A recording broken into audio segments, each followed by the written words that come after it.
18 जुलाई 1955 रात के 2 बजे हुए थे। डिज्नीलैंड कैलिफोर्निया के अंदर एक 22 साल का कॉलेज स्टूडेंट लाइन में लगा हुआ था, सबसे पहले आके सबसे आगे, जिसका नाम था डेव मैकफर्सन, जो कि सबसे पहला ग्राहक बना था डिज्नीलैंड का, जिसको सबसे पहले टिकट मिली थी सुबह के वक्त में, और वो टिकट बन गई उसके बाद में लाइफ टाइम टिकट, जिससे वो हर साल डिज्नीलैंड पार्क आके घूम सकते थे। और वहीं पे ये टिकट आज तक भी यूज किया जा सकता है लाइफ टाइम टिकट के तौर पे। कार्लसबर्ग नाम की एक बेवरेज कंपनी दुनिया की पहली ऐसी कंपनी बन चुकी है जिन्होंने पेपर बॉटल तैयार करी है, जो कि हालांकि बनाई कार्डबोर्ड से गई है, लेकिन नाम पेपर बॉटल का दिया गया और पूरे प्रोडक्ट का नाम होगा इसके पेपर बॉटल बियर। तो इसमें बियर डाली गई है वैसे तो, लेकिन बाकी की कंपनी अभी इसी तरीके के प्रोडक्ट को फॉलो कर सकती है, जिसको बड़े आराम से रिसाइकल किया जा सकता है। इसमें प्लास्टिक नहीं होगी, जिससे एनवायरमेंट का बिल्कुल भी नुकसान नहीं होगा और इसको रिसाइकल किया जा सकता है। इसकी अंदर की लेयर कुछ इस तरीके की है जो कि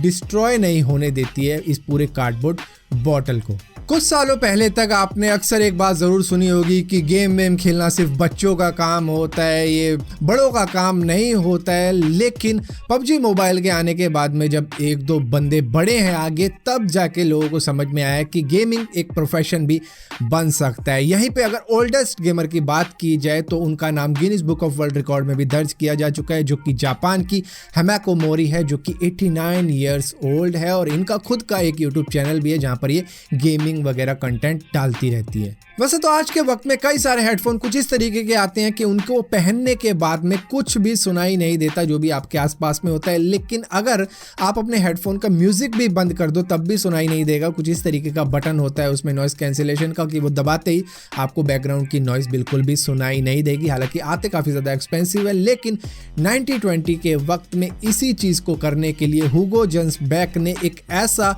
हेलमेट तैयार किया था जिसको द आइसोलेटर के नाम से भी जाना जाता था, जो कि नॉइस कैंसिलेशन के लिए बनाया गया था। लोगों को जो भी डिस्ट्रैक्शन मिलता था अपने आसपास के लोगों से, उसको रिमूव करने के लिए बनाया गया था, ताकि बंदा अपने काम में, अपनी पढ़ाई में कंसंट्रेट कर पाए। इसी के साथ साथ इसको द राइटर मास्क भी कहा जाता था, क्योंकि राइटर लोगों को काफ़ी ज़्यादा कंसंट्रेशन चाहिए होता था उस वक्त में, क्योंकि नॉवल वोवल चला करती थी, तो उसी को लिखने के लिए हेलमेट बनाया गया था। और इसके साथ में एक ऑक्सीजन सिलेंडर भी अटैच किया गया था, ताकि आप अपना काम कर सकें बिना ऑक्सीजन के कमी के। अक्सर आपने स्कूल कॉलेजेस के एग्जाम में जरूर देखा होगा कि कोई ना कोई एक दूसरे की नकल मारता रहता है। चलो सामने वाले का देख ले, कोई बड़ी बात नहीं होती, लेकिन कई ऐसे बच्चे भी होते हैं जो कि 2 डेस्क आगे के बंदे का भी देख के टेप लेते हैं और उन्हें पता होता है बंदा क्या लिख रहा है। साइड वाले की बात कर रहा हूँ, जो साइडों में होते हैं उनका तो आराम से देखा जा सकता है, और उनका देख के भी वो बड़े आराम से लिख लेते हैं। क्या कमाल की आईसाइट होती है ऐसे बंदों की। लेकिन वेरोनिका साइडर एक ऐसी जर्मन महिला है जो कि 1.5 किलोमीटर तक क्लियरली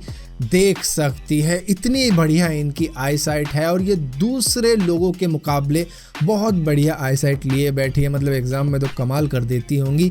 इनकी आईसाइट 20/2 है, जबकि लोगों की 6/6 को परफेक्ट माना जाता है, लेकिन इनकी उससे भी कई गुना आगे है। नॉर्वे ने अपनी कंट्री के अंदर इलेक्ट्रिक कार को प्रमोट करने के लिए और उसको बढ़ावा देने के लिए कि लोग इलेक्ट्रिक कार ज़्यादा चलाएं बजाय फ्यूल वाली कार में, जिसमें पेट्रोल डीजल वगैरह से चलती है, क्योंकि उनसे ज़्यादा पोल्यूशन होता है, तो उनको उन्होंने कट ऑफ करने के लिए इलेक्ट्रिक कार को कुछ इस तरीके से प्रमोट किया था कि जो भी इलेक्ट्रिक कार लेगा उसके लिए फ्री की पब्लिक पार्किंग होगी। उसको कोई भी टिकट वगैरह नहीं दी जाएगी, चालान वगैरह नहीं दिया जाएगा अगर वो कहीं भी पार्किंग कर देते हैं। इसी के साथ साथ फ्री फेरी ट्रिप भी दी गई थी, और इसी के साथ साथ आप बस की लेन में, जो कि कई कंट्रीज के अंदर आप अपनी गाड़ी नहीं चला सकते बस लेन में, लेकिन इलेक्ट्रिक कार अगर आपके पास में है तो आप बस लेन में भी चला सकते हो, आपका कोई चालान नहीं कटेगा। आप में से बहुत से लोगों को मालूम होगा कि अमेरिका की एक बहुत ही फेमस सिंगर है जिनका नाम है लेडी गागा, जिनके ऑटोग्राफ के लिए बहुत लंबी लाइनें लगती हैं। लेकिन एक बार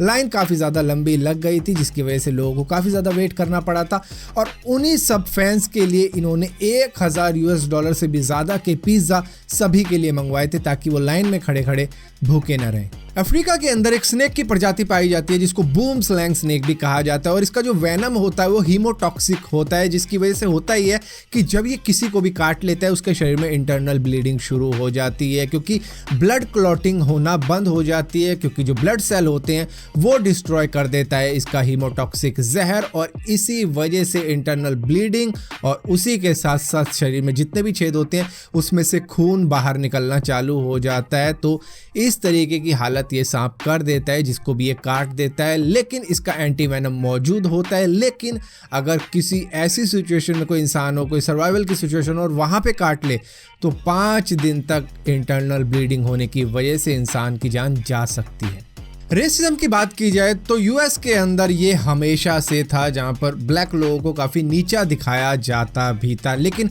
1866 के वक्त में यूएस ने कुछ ऐसी ट्रीटी साइन करी थी जहां पर 5 सिविलाइज्ड ट्राइब्स को उन्होंने ज़मीन देने का वादा किया था, जो भी लोग थे उस ट्राइब के उन सभी को। तो यहाँ पर ओक्लाहोमा के अंदर एक ज़मीन दी गई थी सहारा रेक्टर नाम की लड़की को भी, जो कि गवर्नमेंट ने अलॉट करी थी। तो यहाँ पर पाया गया कि इस लड़की को जो इन्होंने ज़मीन दे दी थी वो अब उस लड़की की तो हो गई थी, लेकिन उसमें था काफ़ी ज़्यादा ऑयल, जिसकी वजह से ये लड़की रातों रात मिलीनियर बन गई थी। और ओक्लाहोमा लेजिस्लेचर ने भी इनको